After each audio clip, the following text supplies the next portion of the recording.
everybody, and welcome to another edition of Coming Up Milhouse. Today, we fast forwarded a little bit to review Season 7, Episode 2, Radioactive Man. This was a special request by the birthday boy, Mr. Luke, who is one of our fans, possibly even our number one fan. Yep, and Luke has been on the show a couple of times, and we want to say a very special happy birthday to Luke, and it's a great episode that you chose. We're looking forward to talking about it, because it's Radioactive Man. Isn't that right, Vincent? So, Radioactive Man is, of course, the popular comic book title in the Springfield Simpsons land, and they are bringing Radioactive Man via Hollywood to Springfield to shoot a live-action film. Now, Bart wants to get the part of Fallout Boy, but does he get it? No. Next! At last the world is safe, eh, Fallout Boy? Watch out, Radioactive Man! Brilliant reading again. Watch out, Radioactive Man! Fantastic! One more time. Watch out, Radioactive Man! Congratulations, Bart Simpson. You're our new Fallout Boy. That's what I'd be saying to you if you weren't an inch too short. Next. He has a best friend who gets it, and we will definitely talk a lot about that, I'm sure, as we go through this. But let's kick it off with our lines. Give me your line number one. Line number one. I'm going to go with Billowing Backpacks, Radioactive Man. It's the worst villain of them all. The Scoutmaster. And that was from the campy 1970s Radioactive Man original movie. But this new movie does not want to be anything like. Now, can we think of a property that kind of went through this similar thing? Let's see. Whack. Pooh. Bam. Pow. Zap. Zwing.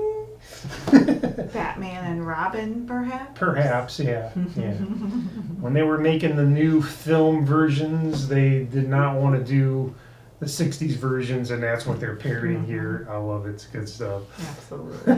What about your first line? Mine is from one of the executives when they were trying to decide where they were going to film this movie. They're in Hollywood, and they're looking through Variety, and one of them finds an ad about Springfield to come and film there. And the exec says, "This place must be hot. They don't need big ads or correct spelling because it says Flynn Springfield instead of film." And everywhere else had fancy, colorful picture ads. Yeah, it was like Film Texas, and there's this big spread, and the guy's like, "Look at that!" And then it pans down to Flynn Springfield. Find me whatever state Springfield's in. Yeah. Let's go there. Pretty great. I love it. What about number two for you? Number two, what am I going to go with? So this is a little give and take I'm going to have to go with. What do you do if you want something that looks like a horse? Usually we just tape a bunch of cats together. Painting a horse to look like cows. And that was Ralph asked that. So, just in case you were ever wondering what they do on film magic, right? They tape a bunch of cats together to make a horse. Yeah, all these 100 years of westerns. Clint Eastwood is riding around on a bunch of cats taped together, obviously. What about you? All right, my next line, I got to mention first that this is the episode that gave rise to our famous salutation at the end of our episodes here and also on your shirt. And it is the catchphrase of Fallout Boy. And my line is, while they are shooting a scene of the Radioactive Man film, Fallout Boy says, "Jiminy Jillikers!" And Radioactive Man says, "There's no need for profanity, Fallout Boy." So all this time we've been signing off saying Jiminy Jillikers, we've actually been throwing profanities your way. Just let you know. So. I did not realize that until we rewatched this. Pretty great episode. Pretty great. Oh boy, seeds. Oh my goodness. Seeds. What's your favorite seed? I'm going going to go with, toward the beginning of the episode, Bart and his friend go into the comic book store, and they're talking about all these comic books that are basic knockoffs of their favorite Radioactive Man.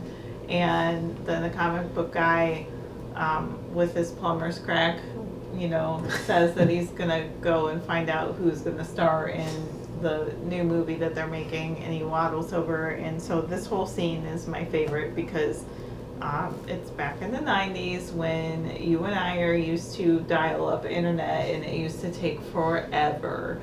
So some of you who are not familiar with that didn't have that experience back in the 90s when the internet was new and fresh. It would take forever. And so comic book guy says it'll take about 7 minutes to find out. And he goes and he dials up on the internet, and then he's in the chat room trying to find out. He's at alt.nerd.obsessive, and Prince is also in there. And one guy has Spock ears, and then there's like all these nerds, and then you see Prince. And so they're trying to find out who's going to be cast in the movie, and they find out that it's Rainier Wolfcastle. Dun, dun, dun. Dun, dun, dun. So that is my scene. What about you? It is an amazing scene. It's very good. So I love classic film. If you want to check out my other channel, a little plug there. I often talk about classic films, and this episode features a classic film icon in the form of Mickey Rooney. And so toward the end of the episode, Bart's friend is just like not having it, doesn't like this process of making movies, doesn't want to be a movie star, and is hiding out in Bart's treehouse. And Bart's trying to talk him into going back, and he wants nothing to do with it. So they send in Mickey Rooney with a helicopter and one of them rope ladders, and he swings in like he's Batman, by the way, and he just makes a perfect landing. Save the day. Yeah, he makes a perfect landing in there, and he totally made the Marvel superhero landing that is kind of made fun of nowadays, but every Marvel character lands with one knee down, and then they're like, hello, and so that was the Mickey Rooney landing. Do it for me, the Mixter. Now, of course, it doesn't work, but just Mickey Rooney swooping in to save the day. To save the day was your favorite. I love that scene. Good stuff. Oh, boy. How do you want to do winners and losers this week? Let's go with your winners first. So, I'm going to go with the Teamsters. I had a feeling. I also wrote the Teamsters down. Yes. It's so good. So, of course, they pay Homer $50 to film inside their house, right? Yeah. Of course, they're knocking holes through the walls and everything. That's going to cost a lot more than $50 to fix that. And so they send Homer to the food truck outside to get something to eat. And he gets there, and there are the Teamsters, and they know how to chill out. Now, Homer gives them a little bit of a run for their money with the stretching. There's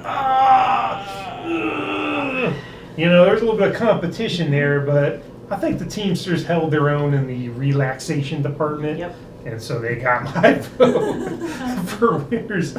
Oh boy, what do you got for winners? So I'll go with my backup, which was also a contender, a possibility for you. I'm going to go with Otto. And there is a scene in this episode where Otto and the comic book guy are racing cars to determine who is going to be the champion of the universe. And Otto wins his car.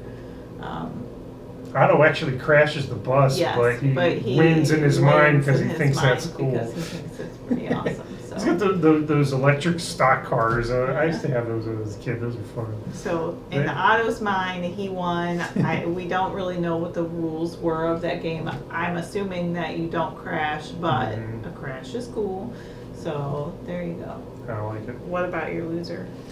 So I went back and forth a couple of times, and I think I might have guessed what yours is, so I'm going to go with the stunt double is my loser for a couple of reasons. So, there's Bart thinks he's, seeing the Fallout Boy scene being filmed, and this car comes and hits Fallout Boy, and Bart flips out thinking it's a real thing, not like on camera, and it turns out it was the stunt double for Fall Out Boy, and for that reason, I'm thinking, you're a little dude that got hit by a truck to make a movie, probably not a good thing.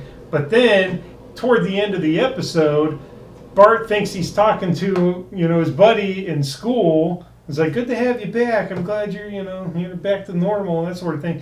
And it's it's the stunt double, and he's like, quiet, I might be able to get my citizenship. So that guy had to resort to going back to the fourth grade or whatever it is, just to try to get his citizenship. True. He's getting run over by cars. He didn't have the best shot in this episode, so that was my guy.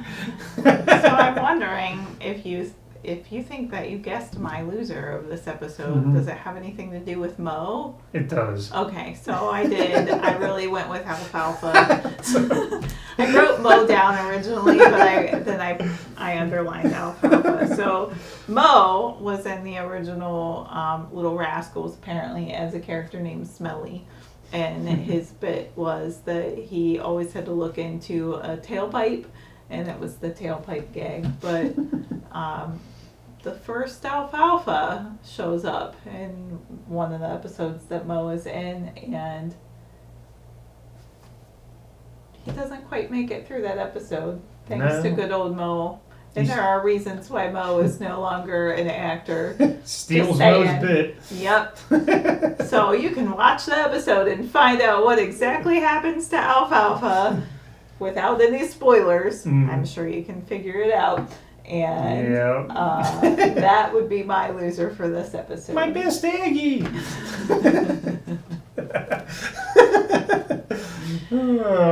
Thank you for recommending this episode. This was a fantastic episode to review today. George mentioned his love of classic movies, and our next episode is actually jumping back in line, which is season 6. It's episode 11, and there is a little rift on a certain Alfred Hitchcock movie that has some directions in it. So stay tuned and find out in our next episode what is happening. That's coming at you very soon. But happy birthday, Luke. Yes, happy birthday, buddy. We really are happy to have this chance to talk about this episode. I hope you enjoyed it, and I hope everyone else out there enjoyed it, and we will be back at you really soon with some more coming up Milhouse. And until then, Jiminy Chillikers!